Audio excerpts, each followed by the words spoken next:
Ancient law corruption.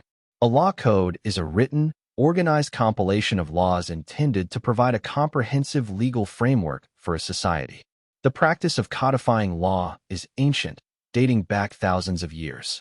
Among the most celebrated ancient codes is Babylon's Code of Hammurabi, which established rules governing everything from commerce to criminal punishment.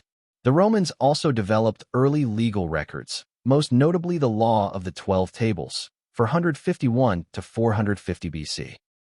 Though their most significant codification effort, the Code of Justinian, wasn't completed until AD 529 to 565, well after the fall of the Western Empire.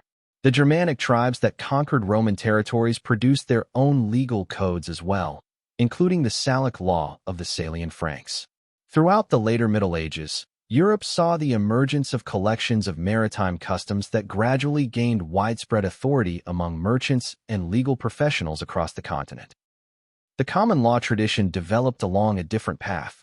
Unlike formal law codes, early common law was not built around defined rights, but around procedural remedies, essentially, the legal tools available to seek relief. Over centuries, as courts worked through these remedies case by case, a more rights-centered system gradually emerged. This means that modern legal rights are largely the product of accumulated judicial decisions rather than top-down legislation. In fact, English common law continued to be shaped primarily by judges, not lawmakers, well into the late 1800s.my case. Institutional cruelty. I found this. The legal reality of Article 7(3), with the broader theme of modern corruption of ancient protective law. On the surface, a definition. Beneath it, a battlefield. The Rome Statute was born in 1998 with a profound purpose: to prosecute individuals for genocide, crimes against humanity, war crimes, and the crime of aggression. Wikipedia: it was meant to be a shield for the most vulnerable.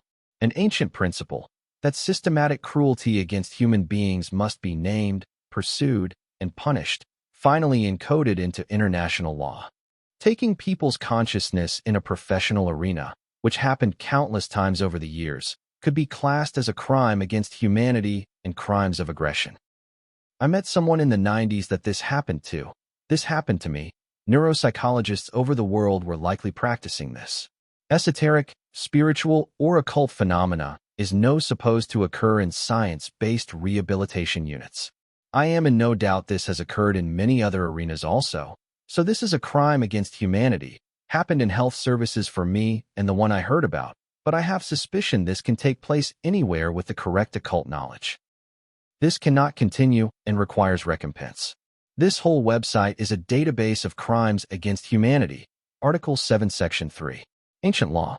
Buried deep constitutional amendment law.